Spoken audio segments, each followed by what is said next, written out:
Okay, and we're going to get started in the second series of our Literacy Parent University, where we're really focused on educating and engaging and empowering all students through literacy.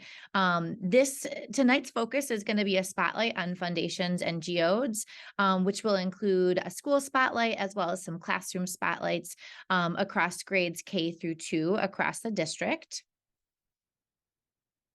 And here are our objectives for tonight.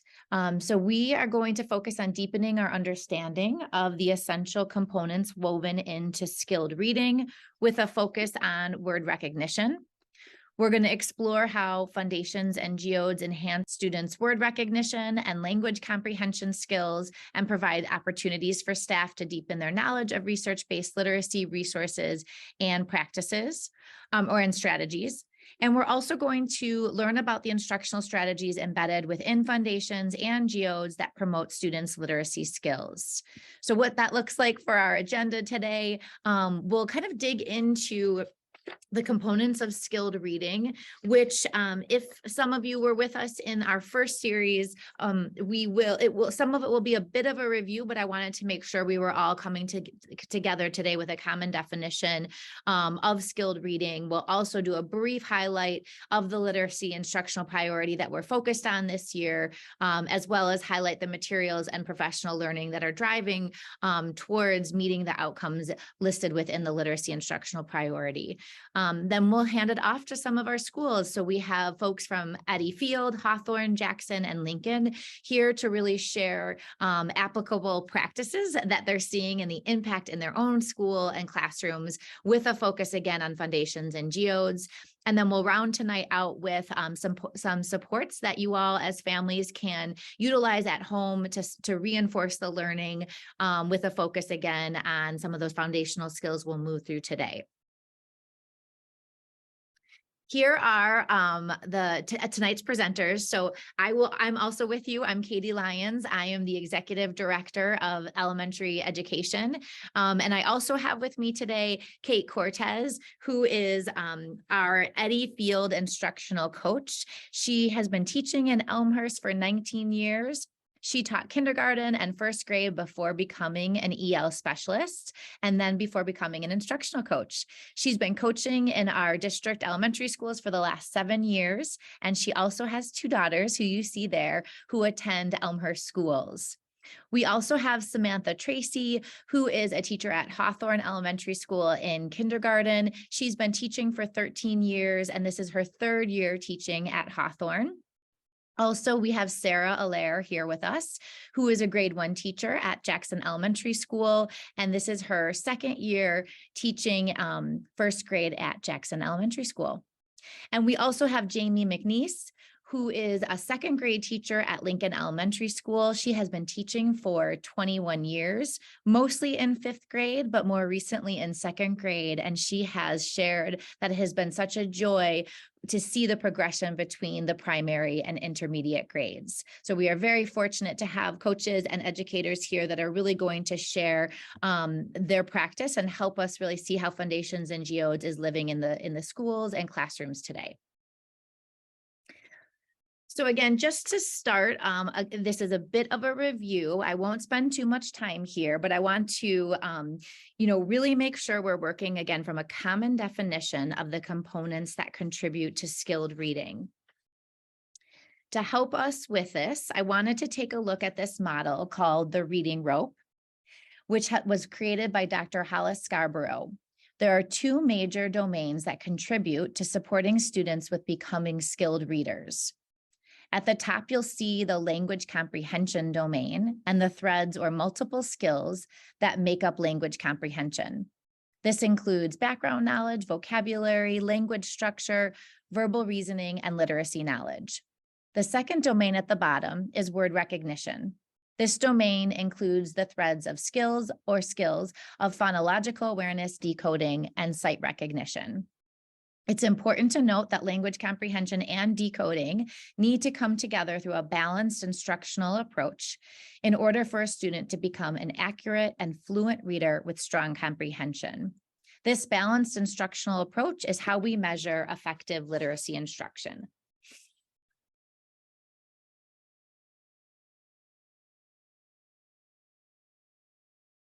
Just as important as understanding the components that contribute to skilled reading development, it's also essential to recognize that there is a large body of research that highlights the factors that impact skilled reading and writing. Based on this research, we know that students' literacy proficiency is impacted when they fail to grow a sufficient vocabulary, when they fail to develop wide background knowledge, and when they fail to become a fluent reader. Because developing wide background knowledge is such a critical factor in reading and writing proficiency, I wanted to take a moment to share a study conducted by researchers Recht and Leslie. And if you were part of the session last time, this is just a very quick snippet of the baseball study that we went into in more detail last session. So in 1988, 64 students took part in an experiment that has changed how we think about reading and comprehension. Recht and Leslie placed these students into the 4 categories that you see at the top right hand of the screen: high reading ability and high knowledge of baseball, high reading ability and low knowledge of baseball, low reading ability and high knowledge of baseball, and low reading ability and low knowledge of baseball. The students in these 4 categories read a passage about baseball and completed a reading comprehension assessment. The researchers evaluated which group of students performed highest on the assessment. To their surprise, Recht and Leslie found that weak readers did as well as strong readers if they had sufficient knowledge of baseball. There are critical implications from this study, as well as from other research studies that focus on the importance of knowledge building. It is clear that knowledge of a topic impacts our students' comprehension. In fact, knowledge of a topic has a bigger impact on comprehension than generalized reading ability does. And with sufficient knowledge of a topic, students with low reading ability can perform similarly to higher reading ability students. For example, if the same kids in the baseball study were taking a state test like the Illinois Assessment of Readiness or the IAR, and the passages just happened to be about baseball, they would outperform everyone else taking the IAR that didn't have knowledge of baseball.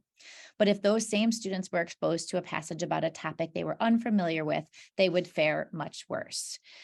So it's just important that we are taking this understanding as we move into how the instructional priorities were set for this year that we focus on across the district in literacy. And with that deeper understanding of the components that contribute to skilled reading, I want to shift our attention now to the process very quickly that we took throughout the last school year to lead to this year's literacy instructional priority. If you want to know a bit more about this process, I'd encourage you definitely to watch the Parent University, the last session, which is linked and posted on our website. The first step in the process that we took was that we engaged in an analysis of our student and teacher data. Then we examined our current district instructional materials as they aligned or not to the research-based practices. This included summative assessment student data across grades K-12. Additionally, we surveyed our teachers to gather their reflections on the areas of usage of the current district ELA materials, planning practices, and assessment creation and execution. We also use the research on high-quality literacy practices and the components that contribute to skilled reading, as well as our shifts in the Common Core shifts, to assess our existing district curricular resources and practices. This analysis of our student and teacher data and examination of how our existing instructional materials and practice align to research led to the identification of opportunities to elevate our instruction. This includes our current instructional priority, which you'll see in the orange box, which is to execute instruction that meets the demands of grade level standards and promotes foundational skills and knowledge building with complex text sets and aligned writing tasks. And this also included the adoption of new literacy curricular resources in grades K-5, including Wit and Wisdom, Fundations, and Geodes. Since we adopted new curricular resources this year to elevate student outcomes, I again wanted to return to a brief overview, as I did in the first session, of 2 of those resources in particular, Wit and Wisdom and Fundations. So here, Wit and Wisdom is a curricular resource that we use district-wide to promote our students' language comprehension skills across grades K-5. Just a few highlights. You'll see some students here from Hawthorne Elementary School digging in to the modules, but the Wit and Wisdom modules really center on the study of rich and engaging texts that are curated to build student knowledge of important ideas in the fields of liberal arts and the sciences. And this approach aligns to those Common Core shifts that you saw on a previous slide that are integrated and text-based, which include daily reading, writing, speaking, listening, grammar, and vocabulary study, which is based on and draws on evidence from exceptional tests. We are going to host another parent university in March, and our focus there will really be showing you what Wit and Wisdom looks like in the classroom. Today is going to dig deeper into Fundations and Geodes. So just to talk a bit about Fundations, it is used throughout our district in grades K-3 in all schools to promote our students' word recognition skills.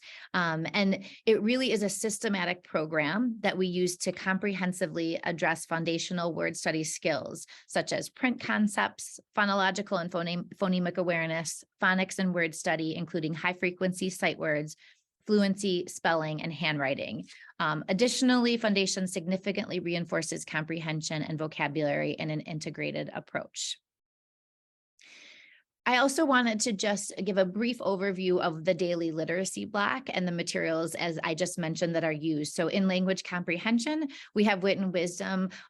We also have units of study that we have developed over the past 5 years that we use at Fisher to support our dual and monolingual classrooms.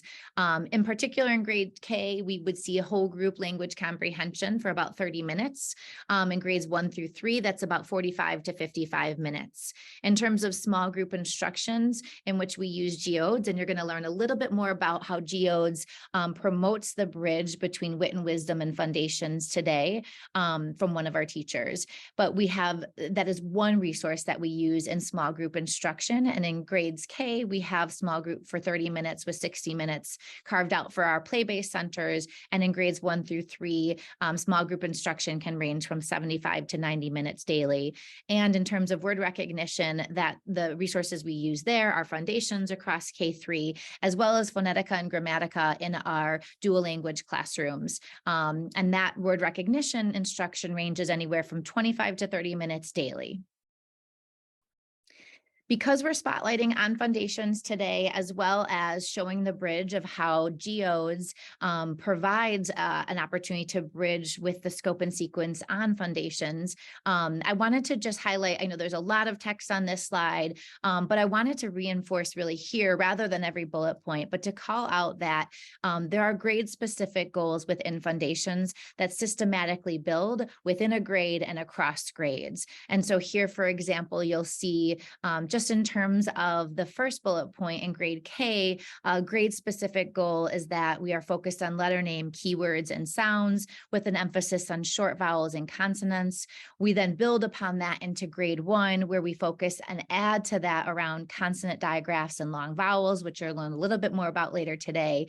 And then in grade 2, continue to build on that by identifying word structures such as digraphs, but as well parts of words like suffixes, and really ensuring that all of our grade 2 students identify all 6 syllable types. So just one highlight of the scope and sequence that our kids are really experiencing in a very systematic and coherent way that builds year after year.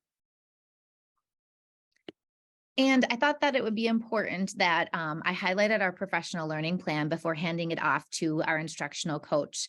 We know that high quality materials are essential, and we also know that our people matter. And it's about how our people utilize these high quality materials. Professional learning is a critical component to our commitment to deepening our instructional practices, our use of materials, and student achievement outcomes, as well as continuous improvement as a district. In an effort to meet the demands of this year's literacy instructional priorities, we have partnered with Wilson Language Academy and Great Minds.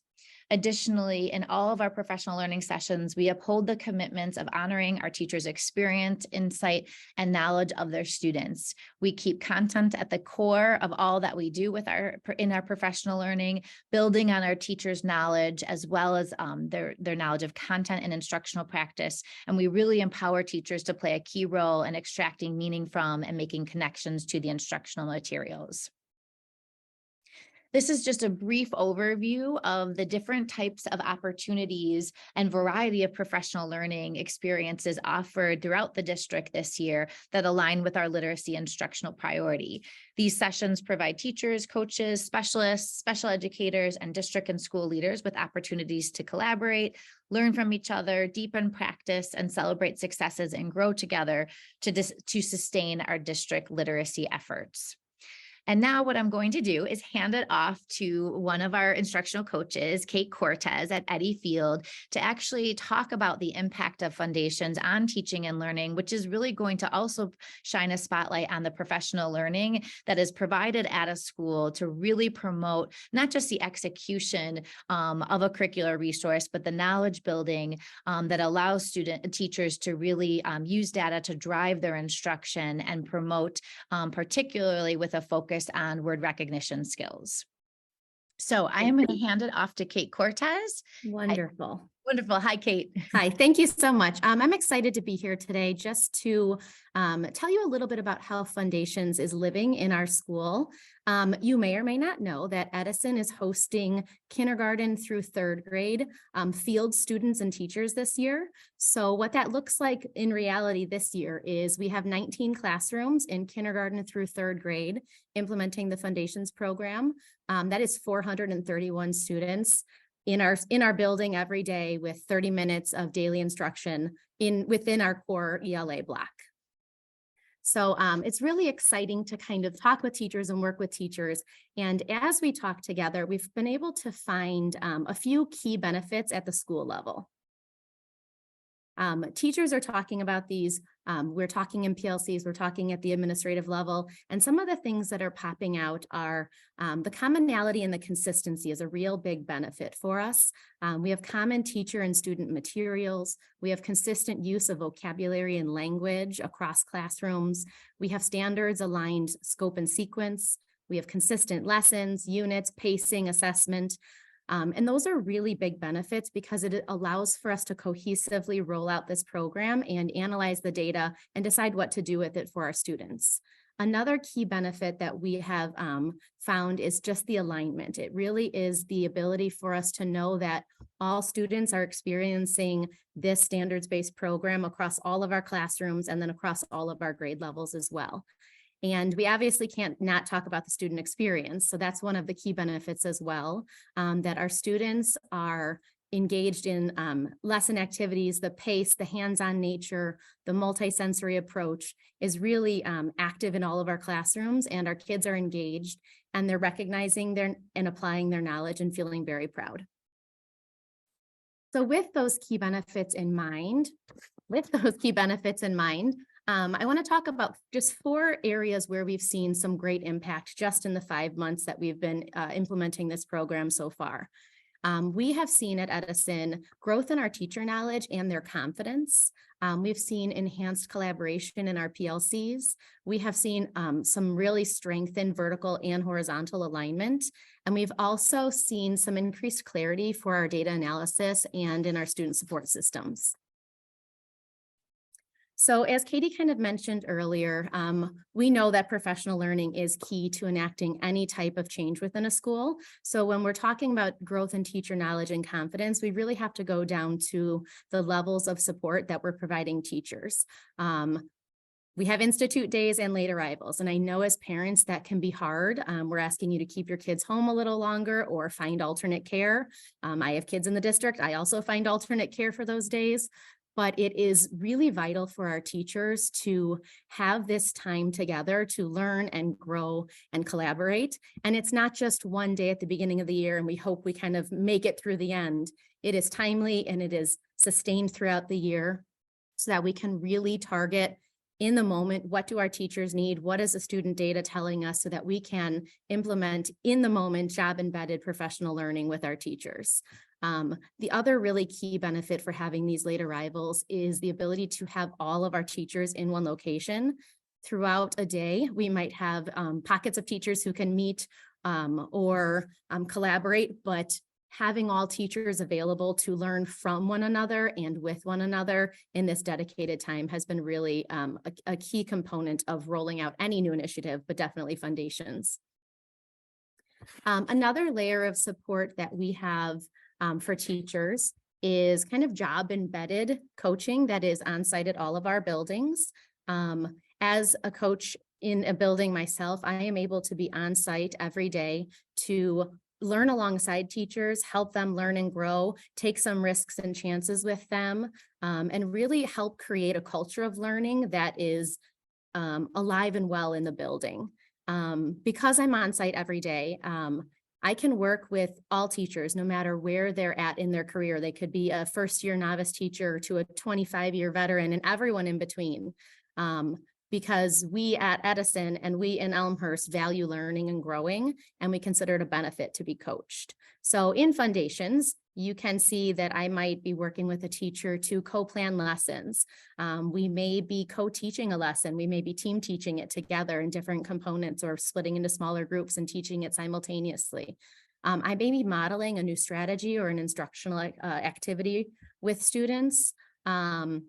We could be I could be watching a teacher's lesson and providing some feedback that they've asked for, or we could just be looking at student data and determining, what are the next steps for us. In any given day, I am doing many of these different things with our teachers in kindergarten through third grade about our Fundations data. And Katie mentioned it a little bit, but one other wonderful opportunity we have for learning at Eddy Field this year is our participation in the demonstration school program. So as she had mentioned, we are working with Wilson Language Academy, and we are really digging in as a staff to Fundations and learning about the instructional strategies and the research behind it and the scope and the sequence and the alignment to grade level standards. And in addition, my teachers are really kind of getting enhanced opportunities to work with an on-site coach, not just myself, who's an in-district coach, but a Wilson coach who will come in and model lessons and lead study groups and talk to us about, all of the things that we have not yet taught and where are we going with these things. So it's been a really lovely opportunity for us to all learn and grow together deeply. And just remembering that the purpose of this demonstration school experience is to build in-district expertise so that we can support and sustain long-term change. The second major impact that we identified at Edison is enhanced collaboration in our PLCs. If you're not familiar with PLCs, they are professional learning communities. It's a structure we have in all of our buildings. And our teacher teams will meet 2 to 3 times a week, and they're really focused on those common goals of a grade level. Every school has these up and running, but our unique situation this year has really given us an added layer of learning from one another since we are merging 2 different schools. And what we found is having a really high quality resource like Fundations, it's allowed us to start the marathon kind of halfway through. The foundation is there, so we can really meet in a team and start building from there. And we're having some really awesome, productive conversations, and we are planning together and we are analyzing data together and really coming together as a team. One other thing is the Fundations curriculum is an educative core resource as well. So our teachers, just through planning together and through teaching these lessons, are deepening their knowledge of how to provide high quality instruction around learning to read. I mentioned earlier that we're really seeing a great impact in our horizontal alignment, and that really speaks to the idea that we have alignment among all of the classes at a certain grade level. We have in first, second, and third grade, we have 5 sections of each. And as a coach, I can walk down the hallway during a Fundations block and experience lessons that are consistent with one another. They may not be perfect, they're not robotic, they're not cookie cutter, but they are aligned. And that alignment is really important for our conversations and PLCs to be meaningful, but also for specialists who might have students in multiple classrooms. That alignment is really allowing them to target skills that they know their students have been exposed to, and they can kind of jump off from that point. And remembering it's not about being the same, but it is about being standards aligned and research-based, and about all students having access to our grade level standards. So in addition to kind of the horizontal across grade level alignment, we've also had really wonderful opportunities to witness some strong vertical alignment, and that is really speaking to experiencing the ways that kindergarten lays the foundation for first grade or level 1, and how level 1 is really building for the kids in level 2 to be able to do these much more complicated and complex skills. So to kind of example, I'm going to walk you through an example. I know we already mentioned digraphs once, but for example, in level K, students in the last unit are introduced to digraphs. So they may learn, what letters and the sounds, they learn a keyword, so it kind of helps them remember the sound. And they learn what is a digraph, why do we have 2 letters and they only make 1 sound. So by level 1, Katie, click forward one if you don't mind. Thank you. So that beginning part is kind of what we would see in kindergarten. So you have WH, whistle, wah, and the kids are kind of learning what a digraph is and the sound they make. By first grade, we are reviewing the sounds, of course, but we are starting to apply them in reading and in spelling words. So you'll notice that we have chat and deck, and the digraph is the CH or the CK, and the kids are starting to learn how to use markings to identify specific sound spelling patterns in words that they've either decoded or encoded. By level 2, you'll notice that we are fully utilizing these in reading and spelling multisyllabic words, plus more. So we have the word demolishing, and we do have an SH digraph in there, but we're no longer really honing in on that point. We are talking about where we break for syllables and multisyllabic words. We're talking about syllable types. We're talking about how syllable types will tell you the vowel sound that it's going to make. And then we're talking, obviously, in this word about a suffix as well. You might see things coming home like that if you have a second grader in our district right now.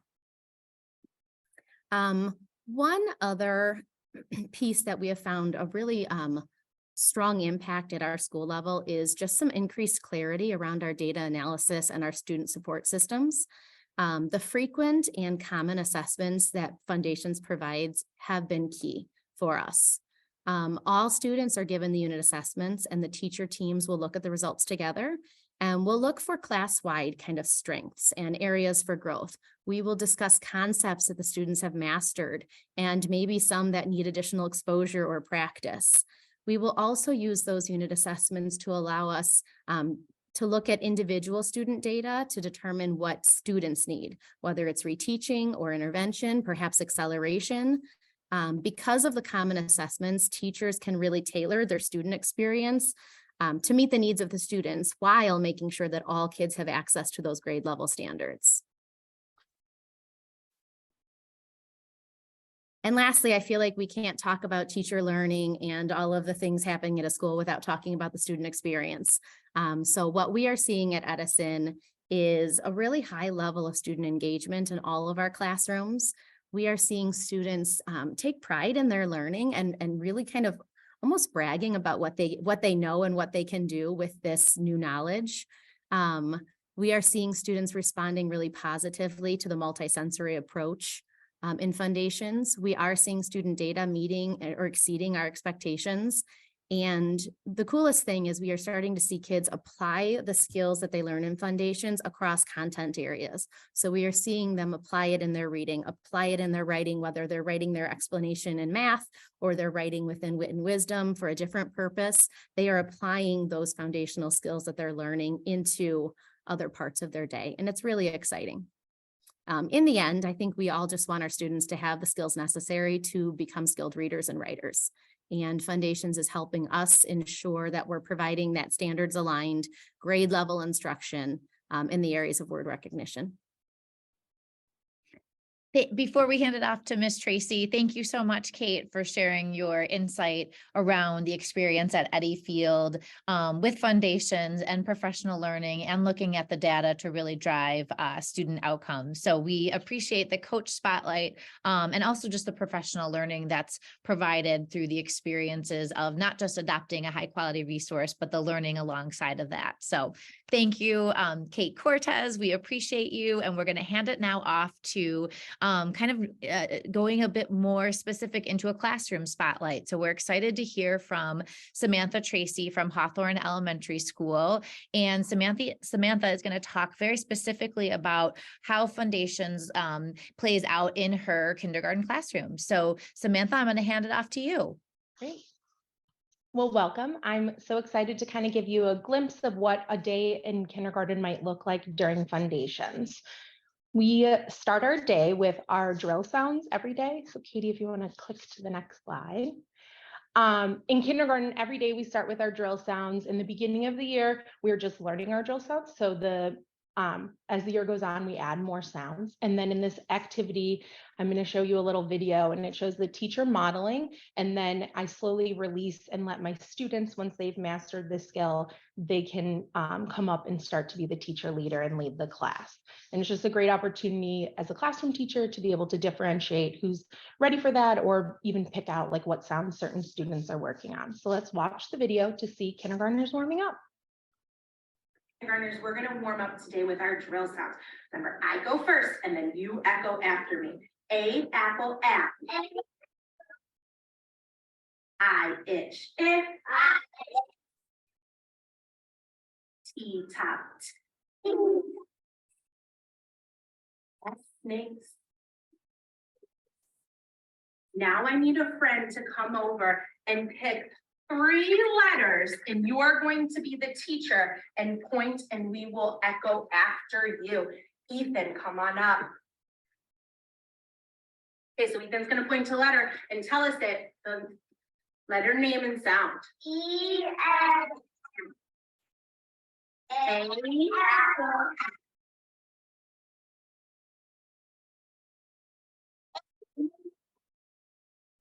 good job.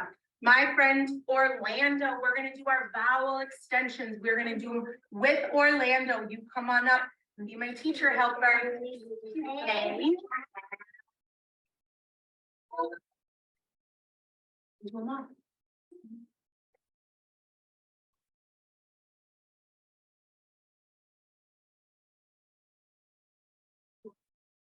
Oh. You. Nice work warming up, kindergartners. So in that video, you saw kind of our 3 main parts of our drill sounds. We always start with the large sound cards. If you notice on the screen, there's a picture of our letter T. So for example, the kids practicing T, top, T. It just really helps emphasize we're really working on the beginning sound in kindergarten. And then the next thing we move on to is our standard cards, where we have a little owl and we point to it and practice our sounds again. And then later, you'll notice we use these same sound cards to build words now. And then the audio started to kind of cut out, but the vowel extension poster is wonderful. The kids are really practicing their short vowel sounds. And in kindergarten, our vowels tend to be the trickiest for us. So we really practice, even with our large sound cards and our standard sound cards, we give a lot of extra attention to our vowels because the vowels are our building blocks of words. So we want the kindergartners to have a strong foundation so they can understand when they're reading and writing. And then our next activity I'm going to show you is tapping out words. And Miss Tracy, I apologize if the volume goes out again. We could also switch over and have you share your screen and play them from your computer. So just keep me posted. Sorry about that.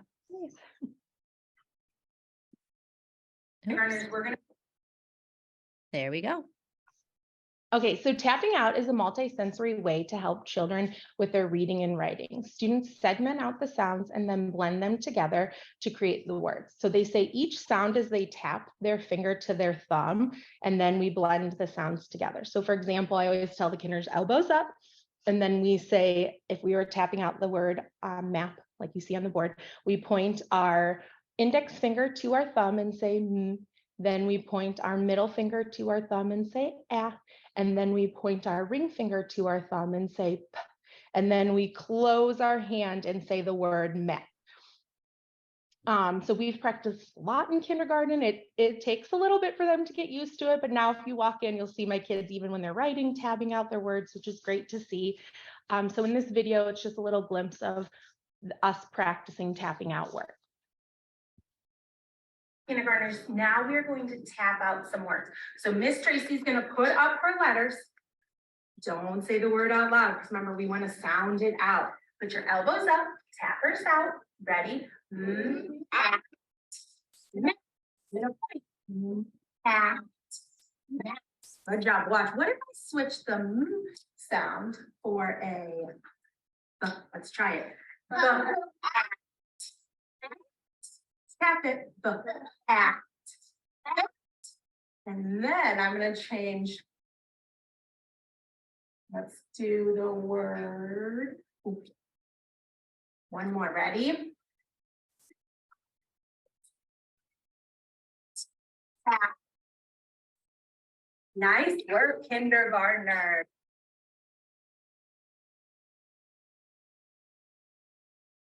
Oh, Miss Tracy, I think you might have muted. Oh, there you go. Sorry.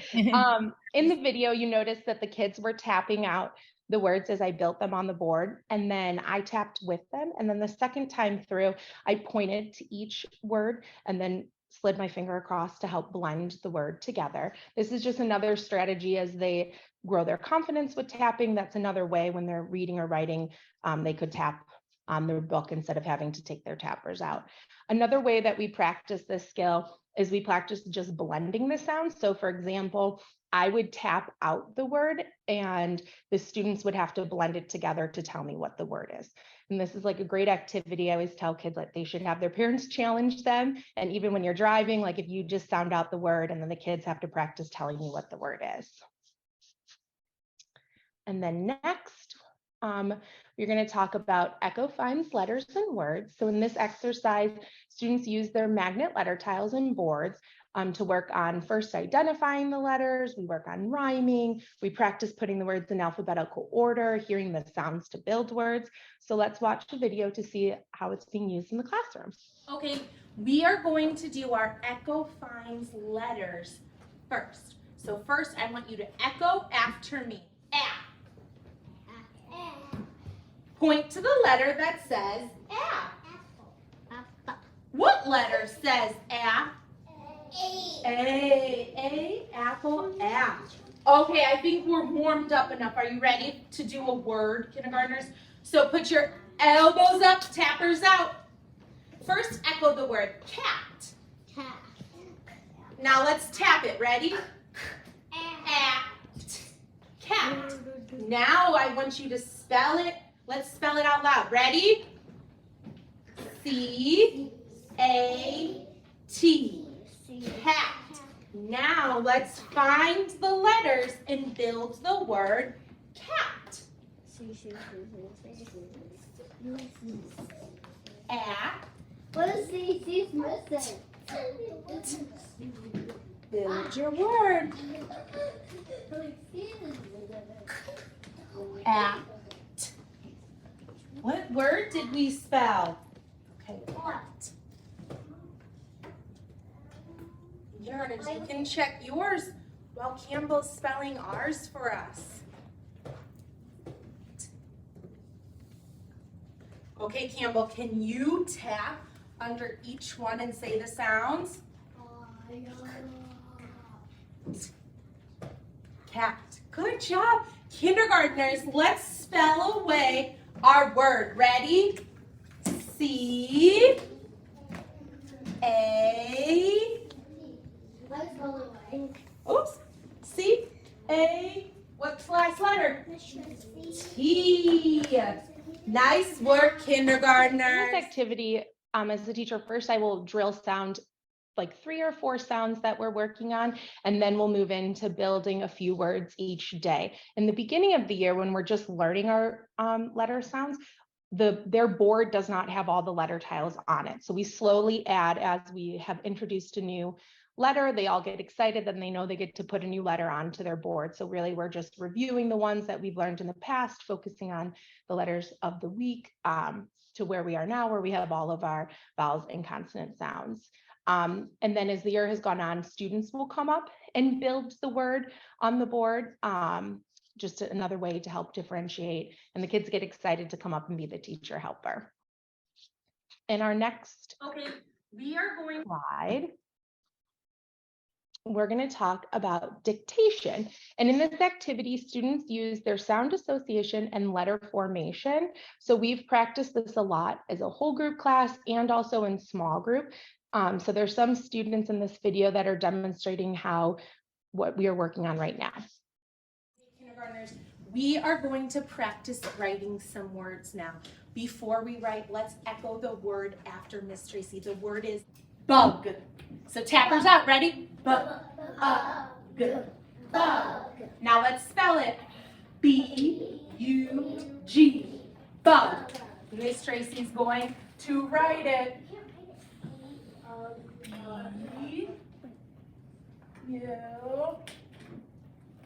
B-U-G. Notice we have some skyline letters, some plain line, and even some that go down to the worm line. Bug. Now your turn to write it. Bug. Use your tools on your desk if you're confused about your B's.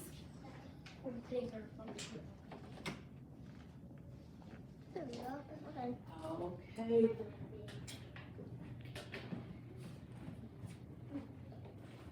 What word did we write? Bug. Can we spell it? B-U-G. Bug. Awesome job, kindergarten. So in the beginning of the year, students are practicing just writing their letter sounds as we are learning them. So if you look on the screen, the large poster is what I have up on my board where I model. And we use the vocabulary like skyline, plain line, grass line, and worm line to demonstrate the different lines on the paper. And then on the students' dry erase board, theirs matches mine. So they have the exact same lines so that they can see how I'm forming the letter, and then they can try it on their own. So in the beginning of the year, we're just practice writing the letters and really working on the formation. And then as the year progressed, like now you notice in our unit 3, we have begun to write our words on the dry erase board. And then as the year goes on, we'll start to write sentences on the board as well. And we really just kind of focus on the mechanics also. Like we talk about how we have to have our feet flat on the floor and have good posture when we write and using the correct pencil grip. So those are all some of the skills that we're working on during this activity.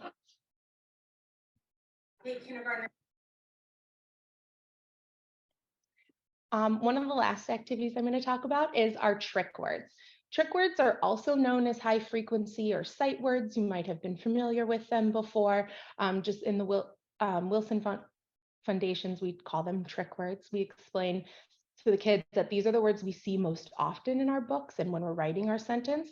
And so we really just need to practice writing them because unfortunately, a lot of these trick words we can't sound out in kindergarten. So in this video, it just kind of shows how we go about learning our new trick words each week. We are going to practice our trick words. Remember, our trick words are words that we can't tap out. So I want you to echo the sentence after me. Meg had a red hat. Meg had a red hat. What sentence frame do I need to put first if I'm writing the sentence Meg had a red hat? My friend Jade, can you find what sentence frame Miss Tracy needs to put first? Ooh, why did you pick this one? Because it had to go up for the uppercase. You're right, so I need my uppercase for the first letter in the first word in my sentence. Help me count out how many words are in my sentence. Meg had a red hat.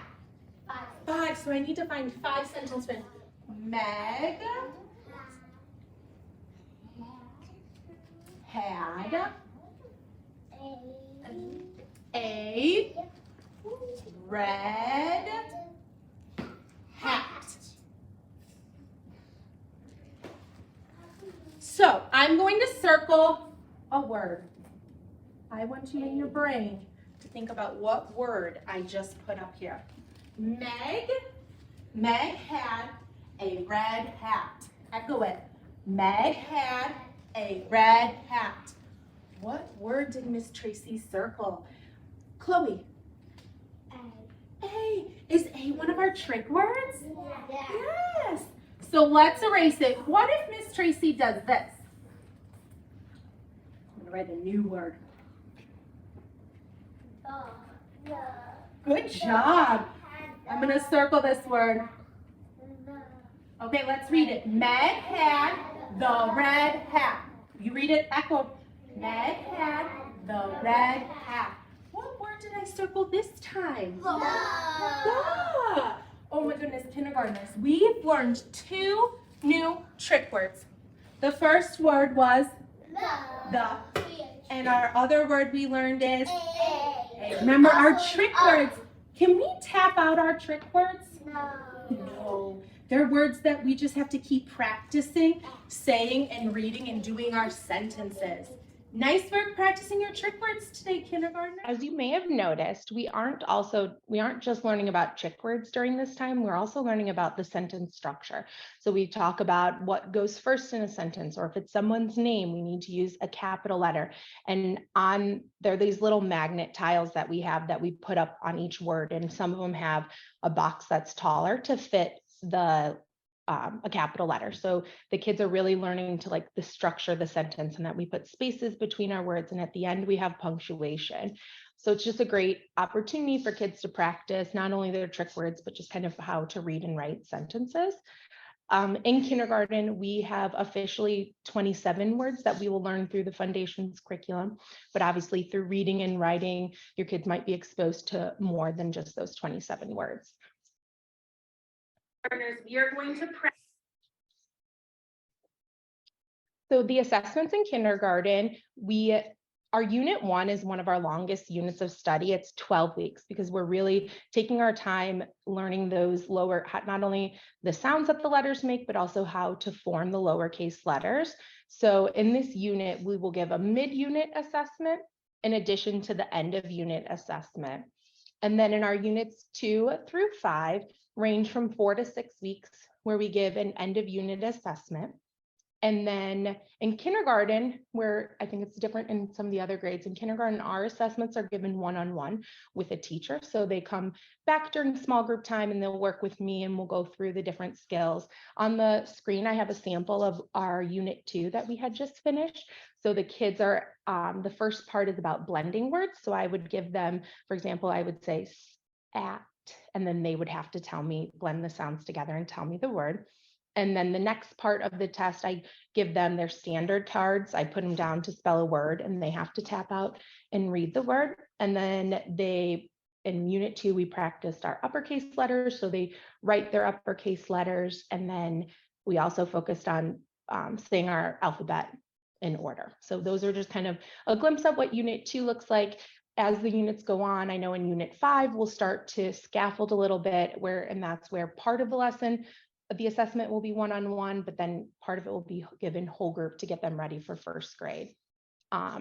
What's wonderful about the program with the results as a teacher, I'm able to see exactly like what students are working on and maybe what students could benefit from an extra small group practice on a skill before moving on to our next unit.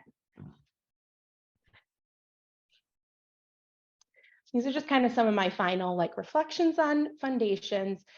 I feel like my kindergartners' letter recognition, their letter sound, their phonemic awareness, their reading, spelling has all increased tremendously because of this program. I feel like the biggest takeaway for me as a teacher is watching their confidence grow. And in the beginning of the year, when we're trying to write, there's a lot of kids saying, I can't do that. I don't know how to spell a word. And I just think that now watching the kids practice trying to tap it out and remembering that they need their uppercase letters. I feel like how we go through these skills every day, they understand them and they're really starting to grasp them, and watching their confidence with it has been a joy to see. So thank you so much. And also just a huge thank you, Miss Tracy, for putting yourself out there and recording. And I know, as a parent, seeing a teacher in action and how it actually lives in the classroom is probably the most effective way to really see what the program is looking like and the impact it has on our kids. So thank you, Miss Tracy. We appreciate you. And we are going to now transition from kindergarten and now hear from Miss Allaire from Jackson Elementary School and talk through us about the goals in grade 1 and really the impact in her classroom at Jackson on her students and how Foundation looks in action in grade 1. So I'm going to hand it off to you, Sarah. Great, thank you. Hi, everyone. I just want to give you a little bit of a welcome. Thank you so much again for joining us. I really hope that this session so far and in the next 40 minutes is really going to give you an understanding of Foundations and hopefully specifically first grade Foundations and what we're kind of doing together every day. So I just have a little bit of a lesson overview. This is kind of a general schedule of what the first grade 30-minute Foundations chunk is looking like every day. Once again, we don't do all of these every day, but I tried to give a little brief insight into every single thing that we might potentially do in a day. So we start with introducing new concepts, move on to drill sounds warm-up, kind of how you heard in kindergarten. We also have words of the day and trick words, echo fine letters and echo fine words we do as well. And then we also have whiteboard, composition book dictation, and then our final unit assessment at the end. So starting off with introducing new concepts, this occurs at the beginning of each week in every single unit. So that Monday or day 1 of when we're doing these units is when we will be introducing new concepts, depending on what the unit is. Once again, it always is building on prior knowledge from our previous units of study that we've done beforehand. So for example, I have a little bit of a progression of units 7, 8, and 9 of what first grade does. Unit 7 focuses mainly on our NG glued sounds and our NK glued sounds. So I have those 4 NG glued sounds and the 4 NK for you just to reference and see. Glued sounds are 2 or more letters that make one sound together. So just an example, we have our ANG, and then we have our picture that goes with it, which is fang, and then we say the sound right after. So what we would say if we were practicing or warming up would be ANG, fang, ang, and then you also would hear that with the other 7 that are on my screen as well. And then moving on to unit 8, we start introducing digraphs, blends, and then digraph blends. So those digraphs are 2 letters that make that one sound. So as you can see in the little visual I have, the SH makes the sh sound, TH in bath makes the th sound, and then CK is the k sound. When we are tapping, we only use our one finger to show that both of those letters have only one sound versus having separate sounds like a blend would. So blends are those 2 consonants next to each other that actually make 2 separate sounds, which is why you're seeing it with 2 separate underline lines versus the full line together. And then digraph blends is kind of where we put it all together, which is that digraph and then followed by an additional consonant, which would make it a consonant and a blend just right next to each other. And then finally, unit 9, building on 7 and 8, is our closed syllable concept. So talking about words that have only one vowel followed by 1 or more consonants, and then marking it, we are able to underline that word, mark it with that C to show that it's a closed syllable, and then having that breve over the vowel to show that it is a short vowel sound. So as you can see, kind of getting a little bit more complex as we go through, and that happens all the way through unit 13. So after we do an introducing new concepts, we move right into our drill sound warm-up section of our day. This starts every single lesson, every single day. Once again, like Samantha was saying, normally the teacher models this drill at the beginning of the year or when we are learning the new concept right off the bat, and then we slowly release that responsibility to a student as the concept or unit or year progresses. We use baby echo for this. So basically it's a little owl, and we use a little ruler to kind of keep them high in the sky. And that is basically used as a sign for students to echo or repeat the actual letter, picture, sound that I'm saying or the student volunteer is saying. We normally go through about 4 to 5 of those consonant sound cards, and then we also go through all of our vowels and other concepts that are newer to the student. So for example, if we were doing SH, it would be SH, ship, sh, and then the students, you'd raise up the baby echo, and then they would repeat after you or repeat after the student volunteer. This is a super quick part of our day. It really is only about 3 minutes, but it really promotes that student recall and memory from the days before about the specific concepts or sounds we're going through. And then here's just a little picture. So in this, clearly for this lesson, we had a student volunteer help us out. He is obviously having them echo or repeat at this point. And then just to give you a little bit more of a visual, these are the standard sound cards and the setup that you would see in first grade. So very similar to kindergarten, but we do have those added green glued sounds on the bottom and then to the right of that visual that you're seeing as well. So then we're moving on to word of the day. This occurs normally 1 to 2 times per week, once again, depending on the week and unit of study. Words of the day are specific words that have the new concept embedded into the word. So once again, like I said, Unit 7 was all about our NG and our NK glued sounds. So one of our words of the day was wing, which has the ing glued sound. Just kind of a really good way to get students to see the actual words and ways these concepts are being used when reading or writing different types of things. And then another one of those words was junk, once again reinforcing that NK glued sound. And they are able to spell these words and then also use it in a sentence. And I normally have a bunch of different student volunteers who are very excited to share different sentences that they are able to use it. So once again, being able to see those words in context really help them with reading skills and just being able to understand basic vocabulary as well. And then they also have a student notebook that they are able to enter this into and reference and recall if they ever need extra additional support or remember the word and don't know how to spell it or need help with marking or need an idea of using it in a sentence. It's all right there in their notebook for them, which they use constantly. It's awesome to see. And then we also have our trick words. So basically, like Samantha was saying, this section normally occurs 1 to 2 times per week. Trick words, once again, are words that students are not able to fully sound out phonetically. So an example, once again, from Unit 7 is why, by, my, and try.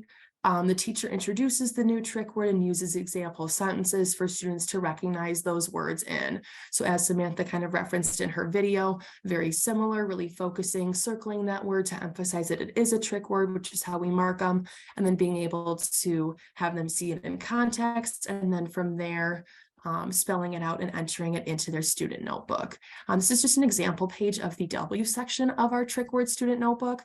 They are encouraged to mark in their student notebook, which is why you see all of those words circled. You might see that at home and that's okay. It means they're doing their exact job that they're supposed to be doing. So we do encourage the marking or circling of the trick words in order for students to really identify those words since they aren't able to be sound out fully phonetically. And in first grade, we have 93 trick words that are taught and should be mastered by the end of first grade. And then we move into our echo find letters and echo find words. So this normally occurs about 1 time per week. Once again, this is an exercise that that helps promote letter name and sound identification, and then also making those words and building upon prior knowledge with the different sounds that are said.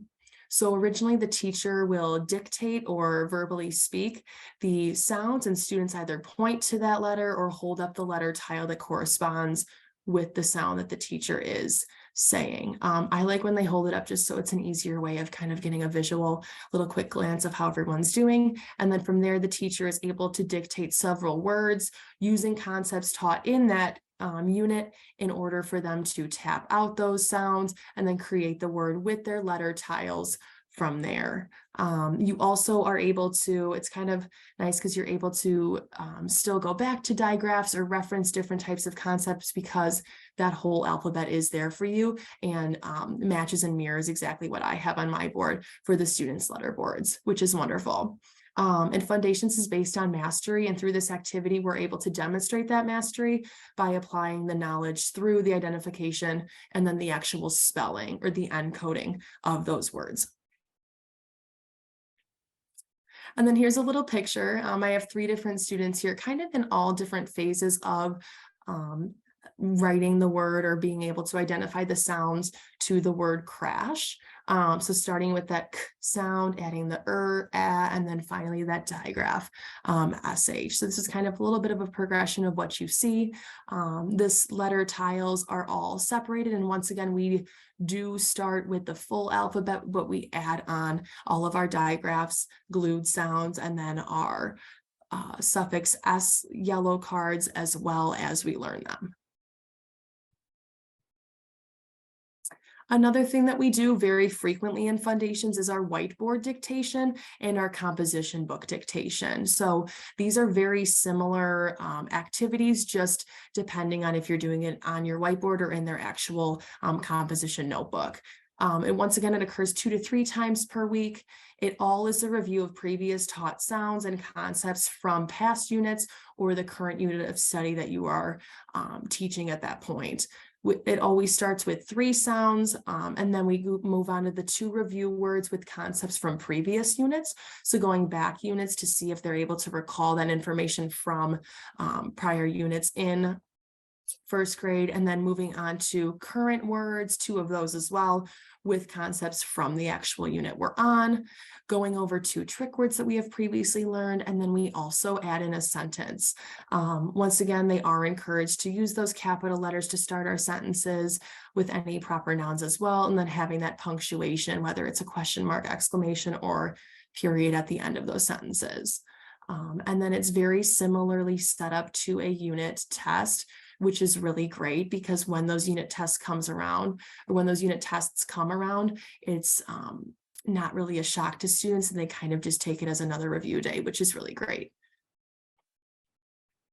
And then here's a little picture that you can see of the different types of dictation and what it looks like for students. So on the left side, you have the composition book. It is a little hard to see, but there are the different types of sound numbers, and then we have the review and current words, trick words, and then your 1 sentence all in a row. Set up very similar to the unit test and really easy for students to identify and be able to follow along while I'm dictating those different sounds and words and then the sentences.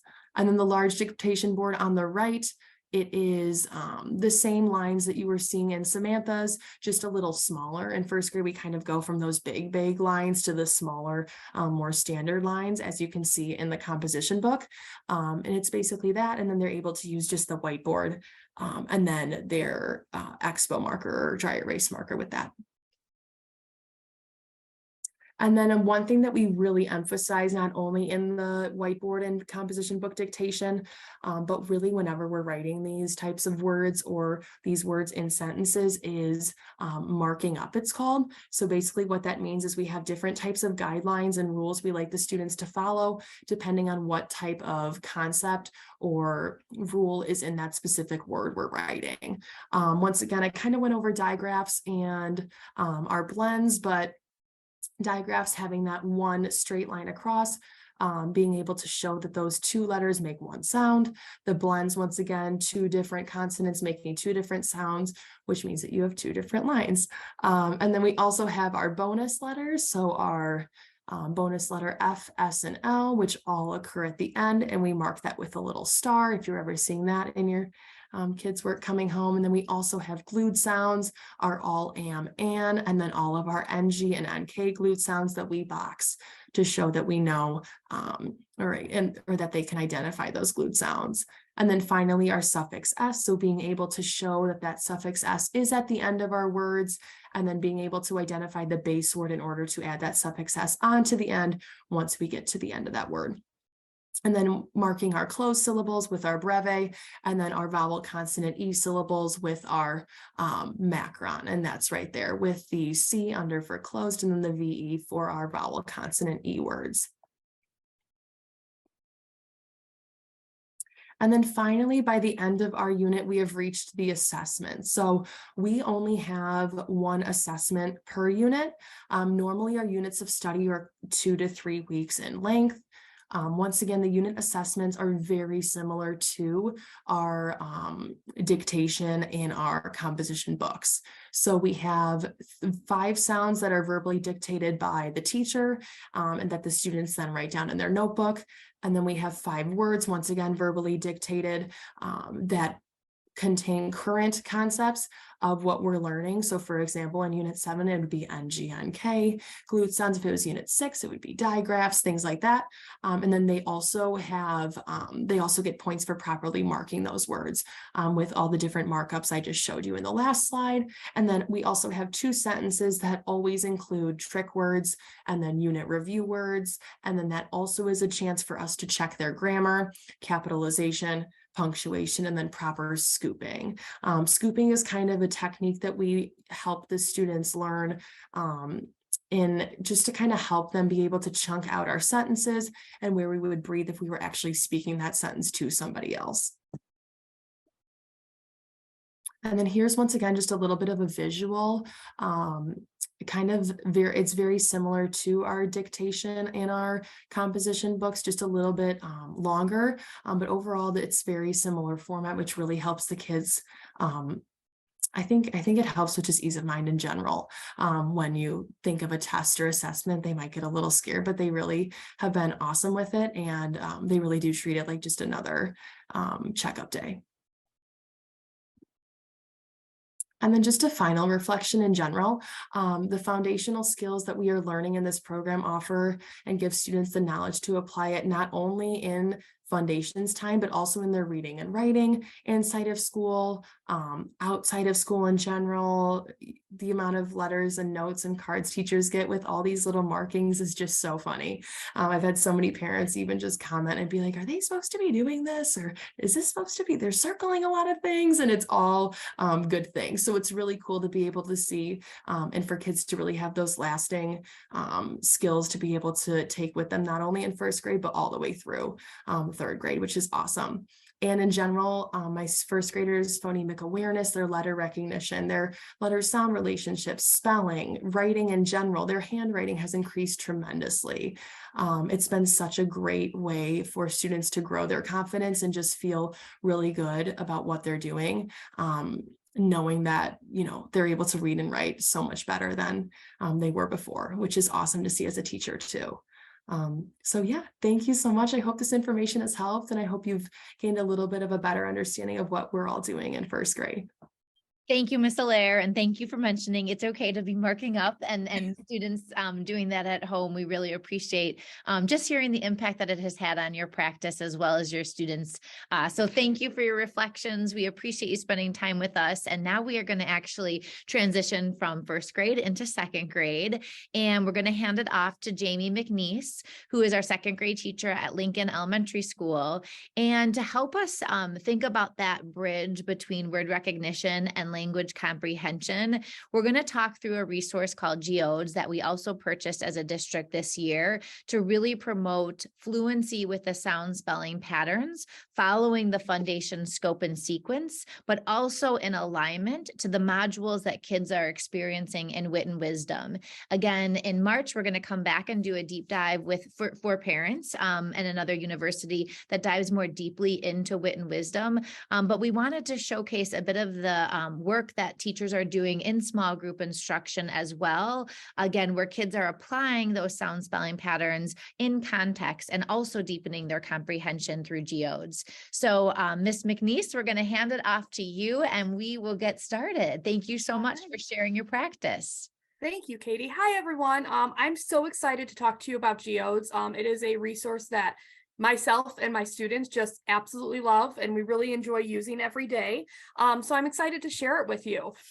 So there are a few things that I love about Geodes. One of those things is that they are an engaging text that builds knowledge, but it also practices those foundational skills. So the students are both learning knowledge centered around our wit and wisdom themes, and gaining, it goes a little bit deeper. So our wit and wisdom may cover, like for our seasons, we focused on fall, but then our Geodes books are focusing on spring and summer and winter. So they're taking that theme from wit and wisdom and applying it to other concepts, but then they're actually practicing their foundational skills as well, because those Fundations, letters, sounds, and patterns and trick words are also found in those books. So the students can kind of practice both things at once. So it's like a bridge. Another thing that I love about Geodes, they have beautiful illustrations. They really just bring the students in. The illustrations go really nicely with what the page is talking about. There are sometimes little hidden things for the kids to find on the page. So it's always interesting to see who raises their hand first and says, oh, hey, I see the cricket. And it just really draws the students in. And then, like I've mentioned, it bridges our core curriculum resources. So it is centered around expanding on that wit and wisdom concept, that wit and wisdom theme, but then it also has our Fundations, letters, our sounds, our suffixes, whatever goes with our Fundations unit also in it. So it bridges the two together, which is really neat to see. It's also 80% decodable because it does have that those foundation skills in the book. So the students are able to decode the words on the page. They're able to apply the skills they're learning and read this wonderful, rich text and have these wonderful conversations. Going along with that, it just leads to really powerful discussions. The students are really engaged. They are able to ask questions. They want to know more. Sometimes they ask questions that I can't answer and we're researching together. Or a student says, hey, can I go back and look on Pebble Go? Or can I go back and look on Wonderopolis and see if I can find more about this? And then they bring it back and we have these really great discussions. And they can easily connect to the stories. One of the things I love about Geodes is that it is topics that the students have in some form seen or heard before. They've seen and heard it during our wit and wisdom module. So that's one connection that they can make. But then it's also about seasons. So they have experience with the seasons. The book you're going to see us reading in a little bit is about crickets. So they've experienced crickets or heard crickets. So we can connect with that. So that connection just helps facilitate that discussion and helps with their comprehension. And then the other thing that I love and the students love is the more section at the end of each geode. Each geode, whether it is nonfiction or fiction, has a section at the end that says more, and it has nonfiction, it just information about whatever the topic was. And it's really nice to see the students get so into this because it has great vocabulary, very technical vocabulary. So they have a lot of new words they have to learn. And it's tough reading, but they want to do it. Every time we sit down and take out a new book, they say, are we going to read the more section this time? And I have to stop them from switching to the back. And then Katie, if you'd want to switch over to the next slide. And then I got a few quotes from my students about what they love about Geodes. And really, I could ask anyone in the class because they are so excited to read these books. So Emmy said, I like that they are about animals and nature and that we learn about interesting topics. Harrison said they are easy to read because I see the foundation sounds in them. And that's been a really cool thing to see is sometimes there'll be a sound that I didn't even realize was on the page because I'm so focused on reading the page with the kids. And one of my students will raise their hand and say, oh, I noticed our glued sound ang, or I noticed our suffix. And so they can really apply those skills. Penelope said, I like how it gives you details and real life facts in the more section. So again, they get really into that more section at the end. And then Everly said, I think that they're interesting and they tell you a lot about the topic. So again, the students just love them just as much as I do. And then on this slide is just a picture to give you an idea of what our Geodes books look like. So each Geodes section has 4 books in it, and they're all centered around a theme. So the books here are all centered around spring, and they talk about different parts of spring, tapping trees to get sap, bird watching, spring fever. We had a great conversation about spring fever and how it's not taking your temperature like you're sick. So they're all centered around spring. And what was really cool about this is our module 1 for wit and wisdom was all about fall. So we were able to talk about, okay, in module 1 in wit and wisdom, we focused on the changes in fall and how it affects plants and animals and people. So now let's talk about spring, and we can connect that and talk about those same themes that we saw in our wit and wisdom module as we read our Geodes books. And then the next picture is just a picture of the back to focus on that connection, that bridge between Fundations and Wit and Wisdom. So it has all of the books have on the back Fundations, and then it says right on the back it's 89% decodable. So it tells you at what unit the students will have mastered enough skills to be able to read and decode the text. And then it tells you what concepts are focused on and also what Wit and Wisdom module it aligns with. So they truly are a bridge between the two curriculum resources. And we use Geodes in many ways to meet student needs, because it is one text that we're reading with all the students, but we can do so many things with that one text. So one of the things that we might do is focus on fluency. So we might do some echo reading where I'll read and kind of show the kids how I'm phrasing my reading, and then they'll repeat after me. Or we might do some choral reading where we'll all read together, or the kids will read in pairs where they'll read together. Again, to focus on that fluency, decoding those words and that phrasing of what they're saying. And then it reinforces the foundational skills in Fundations. So for some students, we might be going through looking for patterns and looking for sounds and looking for some letters that we've been working on in Fundations to help support that skill.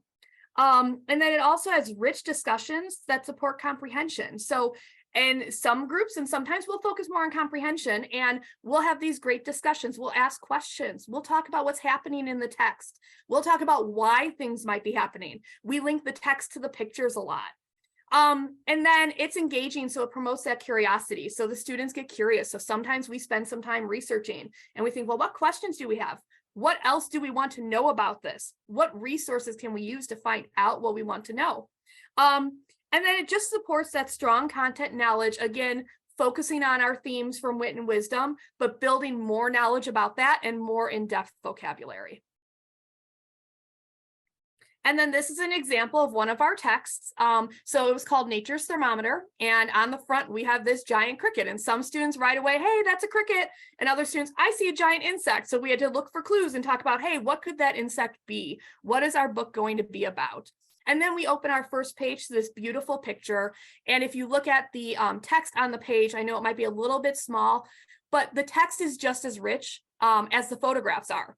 It says, the sun dips down at day's end, dusk casts a golden light, a soft hum swells up from the grass, crickets sing the song of summer.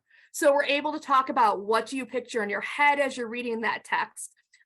What does crickets sing the song of summer mean? We had a great discussion today about why we wouldn't hear crickets if we were to go outside today versus during the summer. So it's just a really, really rich text, even though it is also decodable at their Fundations level. So in this video, you're going to just see a little bit about how we would typically start a new book. So with this group, we're going to be talking about what the book might be about. So we look at the cover picture, we look at the title. Sometimes we read a couple of pages, we ask some questions, and we make some predictions. So you'll see in the video, the kids are really engaged, they're really interested, they're talking to each other, they're talking to me, they're answering their questions, they're making some connections between the seasons from our Wit and Wisdom module. And then they're learning some content too. So they're learning some new vocabulary. They're learning about that creature that's on the cover of the book. And they also build off of each other. So some of them have some prior knowledge that they share and can contribute to the group. So second graders, we're going to start a new book today. Okay, our book is called Nature's Thermometer. So what I want to start with is just making some predictions. You could take a look at the title of the book, take a look at just the picture, and I want to hear what you think this book might be about. Okay, so I'll give you a minute to think. All right, does anyone have any ideas what the book might be about? Well, Like insects, like insects? Okay, what makes you think that? because it's like a beetle. Okay, all right, yeah, there's a big picture of some kind of insect, right? We're gonna figure out what that is. Harrison? The seasons, what makes you think that? Because it says Nature's Thermometer. Okay, and what does Nature's Thermometer have to do with seasons? Like thermometer means like it's hot or cold. Okay, it's very nice. So you can see in that video that at the end there, he was able to make that connection between the thermometer and the season changing hot or cold, which is something that we spend a lot of time talking about in our Wit and Wisdom module about fall and that temperature change and how that affects creatures. So second graders. And then in this next video, you're going to get a chance to see some of the students reading and actually decoding the text. We do some echo and choral reading. This is actually some individual students reading. And again, when they're reading this text and they're decoding, they're reinforcing those foundational skills, sorry, I say foundations way too much in a day now, that are found in Fundations. So they're able to apply the sounds, the patterns, the letters that they're learning in order to decode the text. And then because they can decode the text, we can have these rich discussions that support this wonderful comprehension development. The sun dips down at day's end. Dusk casts a golden light. A soft hum swells up from the grass. Crickets sing the song. Okay. Henry, would you like to read page 2 again? Wings that sing. Cricket is a small bug with a big song. He uses his 2-foot wings to help him shoot. Harper. The top of each wing has a long thin stem. Its fins have jagged folds on the wing. The teeth front of its wings are cricket called out. Okay, I'm going to pause you right there for just a second before we read more. So what is happening that's causing the cricket to make his sound? Mabel. There's a strip on the wings. Yeah, there's like a strip on his front wings that make him kind of chirp and make noise. Okay. All right, let's turn the page. Do I volunteer like to read page 4? Nellie, you want to read page 4 for us? Cricket keeps the wings the same. To each other. They may call to a mate or send out a warning. Okay. Crickets something. Very nice. So what do we learn on this page about why crickets sing? Why crickets make the noises they make? What did we learn? Why did they do that, Mabel? To talk to a mate or send out a warning. Yeah, talk to a mate or send out a warning. So it's kind of like their way to communicate. Okay, so one thing that I want to draw attention to in that video is how when it's time to read, just about every student has their hand up.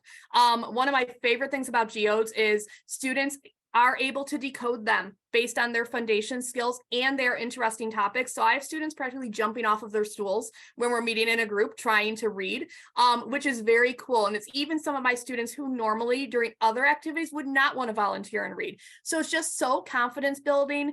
And then as you could see in some of their answers, they're building this incredible comprehension and making these great connections at the same time.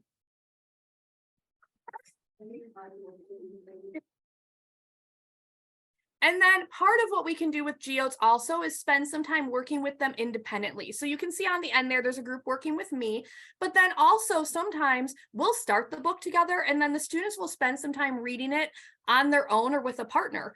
And they will be looking for maybe some foundation sounds or some foundations patterns, or they'll be trying to answer some questions and figure out some things about the text. So I love that this text is so accessible to them that we can kind of mix that let's read together and in a group and let's also read independently to kind of foster that independence as well. And then one of the activities that we did just recently after the kids read independently is they had to answer the question, why is Nature's Thermometer a good title for the book? And we used a Jamboard for this. So they were able to go in and add their own little sticky note with their answer to the question. So you can see all their different answers. Crickets sing different songs depending on the weather.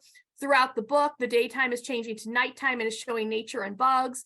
Because nature's thermometer is like animals and the temperature and the sound of crickets is different at a different temperature. They just came up with some really cool connections. And if you think about it, being able to connect the title to a book to what's happening and explain why that's a good title is a really advanced skill. And it thrills me to see second graders doing it. So just some examples of some of the things that we do with Geodes. And just a final reflection. So Geodes is really just an amazing resource. Again, it is a bridge between our wit and wisdom themes and our wit and wisdom modules. So it takes the concepts and the themes from those, kind of goes a little more in depth with them expands on them further, and then also incorporates our Fundations letters and sounds.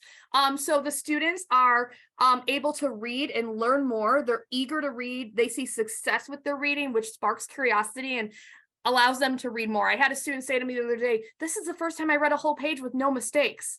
And then she wanted to keep reading. So that was just amazing to see. And then kind of going along with that, it promotes confidence. They're able to practice and successfully apply the skills they're learning in Fundations, and then they can deeper comprehend the text. So because they can decode the text, because it's at that 80% decodable level, they can read the text and then they can comprehend it and they can participate in these wonderful discussions. And then it builds knowledge and vocabulary. The students connect to the wit and wisdom module topic, and they use the knowledge and vocabulary they gain there to make connections and more effectively comprehend geodes. So the two kind of go together. We're constantly talking about, what did we learn about the seasons in module 1? What did we learn from wit and wisdom that helps us understand the text? So I hope this helped you understand a little bit more about geodes. It's been one of the most exciting resources for me to use with my class this year, and just get a little glimpse into what we're doing with our second graders. Thank you, Ms. McNeese. We appreciate you also your willingness to go on video and show what it looks like actually in the classroom. And we really appreciate you sharing that with us tonight. So thank you. And I'm going to round us off with just sharing some supports for at-home reinforcement that families can take with their child. So one thing that you might have seen teachers sharing, your child's teachers sharing with you are these family letters that come from Fundations per each unit. And in the unit, there's a family letter that goes over an overview of the concepts that will be addressed in that unit. There are oftentimes homework guides that can support you if you're interested in doing some homework at home to reinforce the skills. There's even some activities as well as the trick words that will be introduced each week of that unit. And so we will post this webinar recording on our website. And in addition, we will have a folder for families where you can actually access all of the unit letters for yourself to check out, for you and your family to check out and support with your child at home. So we'll share that with you when we share the recording of this webinar. And finally, I know that I have kind of, planted some seeds around our March learning, but we will have another Literacy Parent University on Wednesday, March 15th. And in that session, we will dig deeply into wit and wisdom in terms of that language comprehension thread of Scarborough's reading rope. And we'll also, again, highlight the connection to geodes. And so we'll dig deeply into wit and wisdom with another highlight of geodes. We would love to have you part of that. We have a very short feedback form. It's only 2 questions. We would love for you to share your key takeaway from tonight's session, as well as what you would hope to gain from our session in March. And so I'm going to go ahead and chat out that link to the form. And if you don't mind taking a moment before you go to tell us not what you would like to see in the November and January sessions, but what you would like to hear in the March session. We appreciate you taking the time out on this snowy night to join us and learn a bit more about the word recognition strand and how we are really taking action to promote your students' word recognition with our resources, Fundations, and Geodes. Thank you again. And please, feedback form in the chat. I will hang here for a little bit to make sure that folks have a chance to fill out the form, but appreciate you and thank you for joining us tonight.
Okay, thank you all. I hope you have a lovely evening, and we look forward to reviewing your feedback and hopefully seeing you again on March 15th.